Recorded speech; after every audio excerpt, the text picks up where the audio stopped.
Hello friends, ఈరోజు మనం కాకరకాయ పులుసు చేద్దాం. వాటికి కావాల్సిన పదార్థాలు ముందుగా ఒక 4 కాకరకాయలను మంచిగా కట్ చేసి పెట్టుకొని, తర్వాత ఒక 100 గ్రాముల చింతపండును మంచిగా నానబెట్టుకుందాం.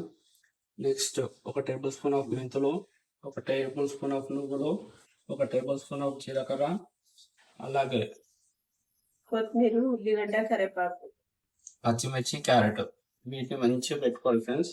ఇలా కట్ చేసి పెట్టుకున్నాక మీకు ఎలా చేయాలని ప్రాసెస్ చూపిస్తాను. మనం జీలకర్రను కొంచెం వేయించుకుందాం. జీలకర్ర కొద్దిగా వేడయ్యేంత వరకు చేసుకుందాం. అందులో నువ్వులు వేసుకుని నువ్వులు కూడా వేయించుకుందాం. చూసారు కదా, నువ్వులు జీలకర్ర రెండు బాగా వేగిపోయాయి. వేగాయి మనం తీసుకుంటున్నాం. నెక్స్ట్ మెంతులు కూడా వేయించుకుందాం. చూడండి, మెంతులు కూడా వేగిపోయాయి. మెంతులు కూడా తీసుకుందాం. ఇప్పుడు కర్రీకి కావాల్సిన గిన్నె పెట్టుకుందాం. ఆయిల్ని పోసుకుందాం. ఒక 4 టేబుల్ స్పూన్ ఆఫ్ ఆయిల్ పోసుకుందాం. 4 కాకరకాయలు తీసుకున్నాం కాబట్టి 4 టేబుల్ స్పూన్ ఆఫ్ ఆయిల్ వేసుకుంటున్నాం.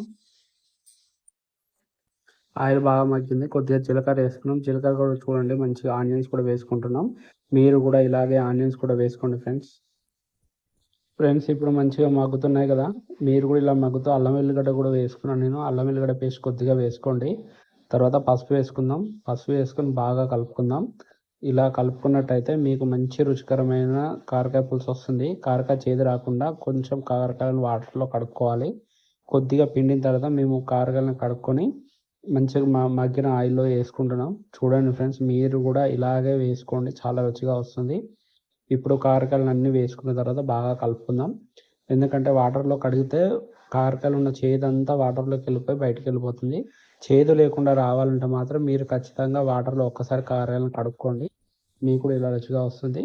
నేను కాకరకాయలు కడిగిన తర్వాత వేసుకొని మంచిగా ఆయిల్లో మగ్గించి కాకరకాయలు వేసుకొని ఇలా కలుపుకోవాలి. బాగా కలుపుకోవాలి. చూస్తున్నారు కదా, మీకు ప్రాసెస్ అంతా నీట్గా అర్థమవుతుంది. మీరు ఇది చేసుకోండి, చాలా బాగుంటుంది కాకరకాయ కర్రీ. మూత పెట్టుకున్నా, ఎందుకంటే కాకరకాయలు బాగా మగ్గాలి కదా. వేయించుకుని మంచిగా మిక్సీ పట్టుకుందాం. మిక్సీ పట్టుకోవాలని ఫ్రెండ్స్ నేను మిక్సీ పట్టుకోవాలో చూస్తాను. మిక్సీ అయింది, చూస్తున్నారు కదా. మీరు ఇట్లా మెత్తగా పొడి చేసుకోండి. వేయించుకున్న జీలకర్ర, మెంతులు, నువ్వులు చూడండి, కాకరకాయలు బాగా మగ్గుతున్నాయి.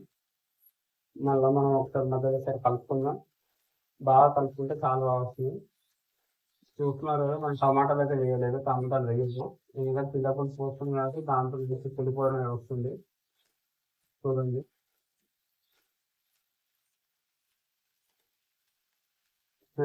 మంచిగా అనేది మన కారకాలను ఇలా ఉడకాలి. మీరు కూడా ఇలా కారకాలు అయ్యేంత వరకు ఉంచుకోండి. ఇప్పుడు మనం ఒక 2 టేబుల్ స్పూన్ల కారం వేసుకుందాం.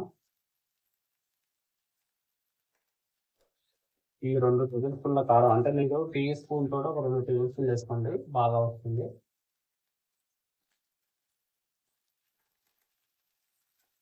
వేసుకొని బాగా మంచిగా కలుపుకుందాం. ఎందుకంటే కారం పట్టిన వరకు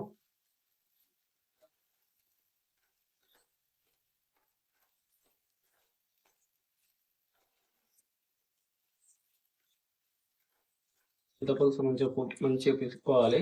చింతపులుసు చింతపులుసు పోస్తే దీంతో మనకు టేస్ట్ అనేది మంచిగా వస్తుంది. చూడండి, మమ్మీ మంచి పిండుతుంది చింతపులుసుని. చింతపులుసు కర్రీగా వస్తుంది. ఇప్పుడు టేస్ట్ అనేది చాలా బాగుంటుంది ఫ్రెండ్స్. ఇలా కనుక మీరు చింతపులుసు పోసుకున్నారంటే ఒక 2-3 రోజులు కూడా ఖచ్చితంగా నిలువ ఉంటుంది కర్రీ అనేది.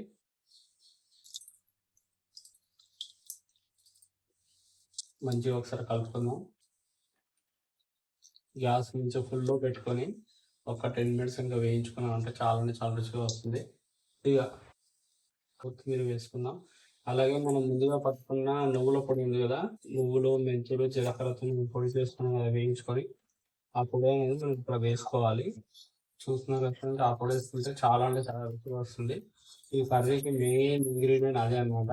మంచిగా తీసుకుని ఆ పొడి అంతా కరెక్ట్గా వేసుకున్నామంటే చాలా రుచి వస్తుంది. చూడండి, వేసుకున్నాక సాల్ట్ వేసుకుంటున్నాం. 1 టేబుల్ స్పూన్ ఆఫ్ సాల్ట్ కూడా వేసుకోండి. కర్రీ ఇప్పుడు మీరు మంచిగా కలుపుకొని కొంచెం ఉడికించుకున్నారంటే చాలా అంటే చాలా రుచిగా వస్తుంది. చూడండి ఎంత బాగా అయిందో. మీరు కూడా ఇదే విధంగా ఇదే కొలతలతో చేసుకొని చాలా రుచిగా ఉంటుంది. ఈ వీడియో నచ్చితే లైక్ చేయండి. కామెంట్‌లో మీకు ఏమైనా డౌట్ ఉంటే కామెంట్ చేయండి. అలాగే మన ఛానల్‌ని సబ్స్క్రైబ్ చేసుకోండి. బెల్లం వేసుకుందాం. ఎందుకంటే పులుపు ఎక్కువైంది కదా! పులుపు కొద్దిగా మనకు కరెక్ట్ ఫ్లేవర్‌ఫుల్‌గా వస్తుంది. కొద్దిగా ధనియాల పొడి కూడా వేసుకుందాం.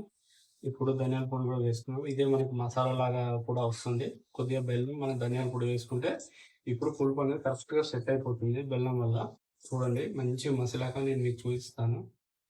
చూడండి ఫ్రెండ్స్ బాగా అంటే బాగా మసులుతుంది. ఇట్లా మీరు కూడా ఖచ్చితంగా మసిలేంత వరకు వెయిట్ చేయాలి. ఎంత బాగా మసులుతుంటే అంత రుచి వస్తుంది. అదే ఫ్రెండ్స్ కర్రీ అయిపోయింది. చాలా అంటే చాలా రుచిగా ఉంటుంది. మీరు కూడా ఇంట్లో ఇదే విధంగా నేను చూపించిన కొలతలతో చేసుకోండి. చాలా అంటే చాలా బాగా వస్తుంది ఫ్రెండ్స్. మీరు చూసారంటే ముక్క కూడా మంచిగా ఉడికిపోయింది. మీకు ఇట్లా ఉడుకుతున్నప్పుడు స్మెల్ కూడా చాలా బాగా వస్తుంది. మీకు అర్థమైపోతుంది ఫ్రెండ్స్. మీరు ఇదే విధంగా చేసుకోండి. ఎలా ఉందో నాకు కామెంట్స్‌లో చెప్పండి.